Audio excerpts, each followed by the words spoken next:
Hello, my dear students. Today we are going to learn about the transport layer protocols UDP and TCP. We are starting the subject Computer Networks. My name is Himanshi Chaudhary, Department Computer Science and Engineering, Kite Group of Institutions. Let's get started and learn about UDP. We are going to learn about one of the protocol of transport layer, that is UDP. UDP is known as User Datagram Protocol. It is a connectionless, unreliable protocol. Why it is said to be connectionless? Because there is no connection establishment, connection termination for this protocol to send the data. It is also said to be unreliable because there is no flow control, no error control. Here a little error detection is there, that is checksum is used in user datagram protocol. It is a very simple protocol using minimum of overhead. If a process wants to send a small message, it does not care much about the reliability. It can use UDP. Sending a small message by using UDP takes much less interaction between the sender and receiver, comparing it to TCP and ACPP. These are some of the well-known protocols that are used with UDP. Remember, we used daytime in the previous video. So these are the examples of well-known protocol ports in UDP protocol. Now let's learn about the frame format of the UDP frame. So user datagram frame is of the size 8 bytes and it's a fixed size header. So the header size of UDP frame is 8 byte and we can have some data with it. This 8 byte are bifurcated, like we have 16 bit of source port, then we have 16 bit of destination port, then 16 bit of total length and 16 bit of checksum. Now you know this, that it is 2 byte, 2 byte, 2 byte and 2 byte. So one row is 4 byte and second row is 4 byte. On total it is 8 byte. So it on total counts to the header size, that is 8 byte. Now defining that if client is sending the data to server, if client is sending the data to server, then source port number will be ephemeral port number and destination port number will be well-known port number. If server is sending data to client, then the source port number will be well-known port number and destination port number will be ephemeral port number. The total length is the length of this whole datagram. And then we have a checksum. This checksum has to be defined like this.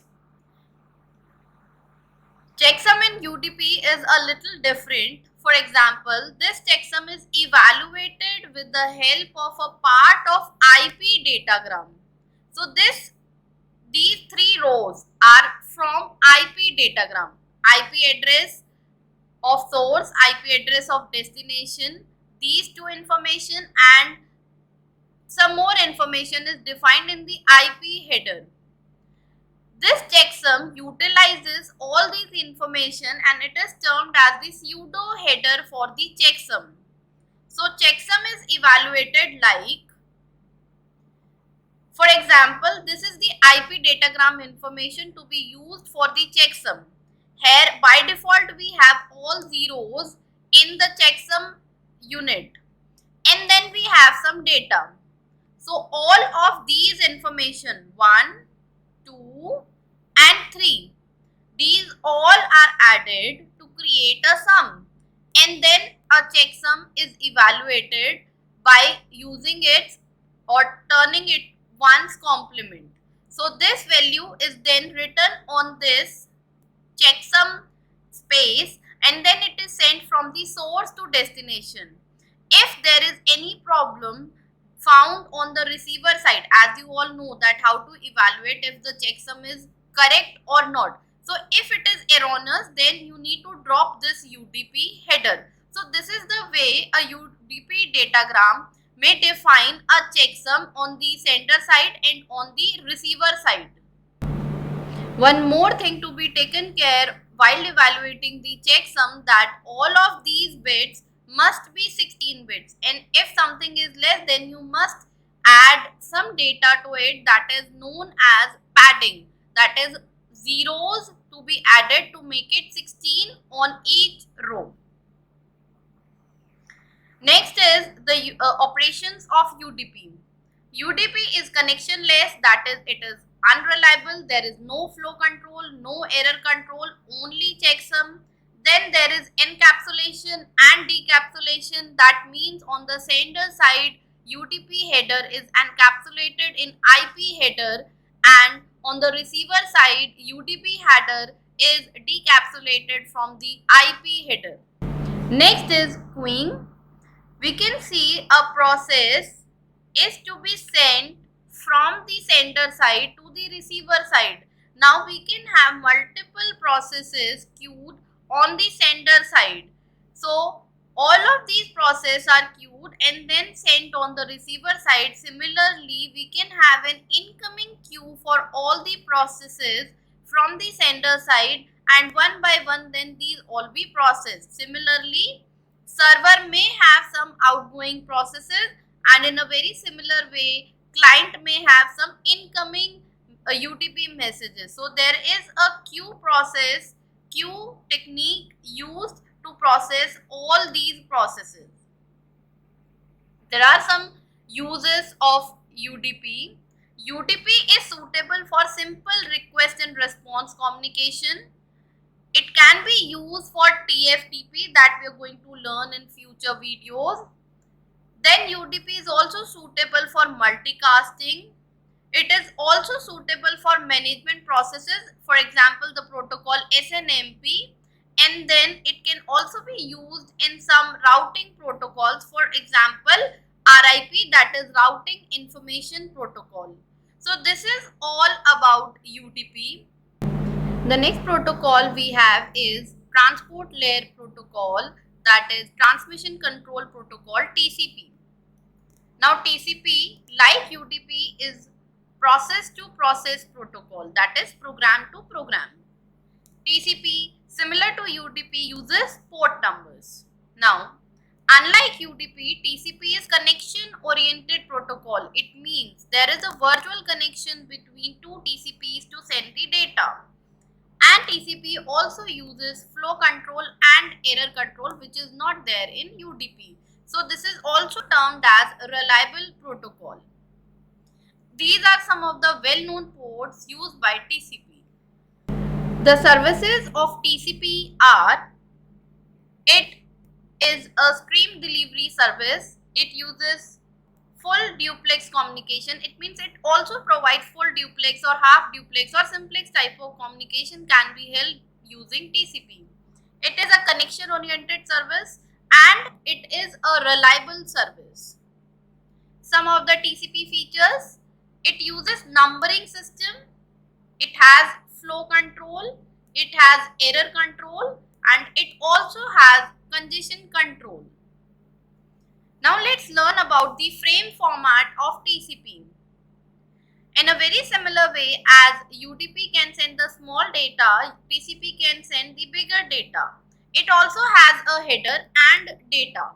The size of the header here is 20 to 60 bytes. We can see that all of these counts to 20 bytes. So this options is 40 bytes in size. The first thing we have in TCP header is source port address. This is the port address for the one who is sending the data, and this port address will be for the destination. This is 16 bit. On total it is 4 bytes. Next we have sequence number, that is 32 bit, and next we have is acknowledgement number, that is also 32 bit. These both fields are important for flow control. Next we have H length, that is header length. This tells the size of this whole header. Reserved bits are there for future purpose. We are having some six flags that is defined in next slide. Then we have window size. This window size you can also remember that we have in data link layer. So this is the window size that will be defined over in this field. Then we have checksum. This checksum is very much similar to what we have studied in UDP. So in a very similar way, checksum is evaluated here for TCP also. Then we have urgent pointer. This is related to this first flag over here in this field. All of these fields are defined in these slides. Now let's learn about the flags we have in control field of TCP header.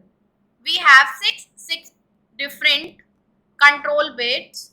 Among all these 6 control bits, one or more of these bits can be set at a time. First is URG, that is urgent pointer. Second is ACK, acknowledgement is valid. PSH, request for push. RST, reset the connection. SYN is synchronize the sequence number, and FIN is the terminate the connection. So these are the uses of these flags. So this is all about TCP, and now we are done with UDP and TCP protocols in transport layer. All of these content has been taken from Rose Frozen book Data Communication and Networking, McGraw-Hill. Thank you and happy learning, students. Thank you and happy learning, students.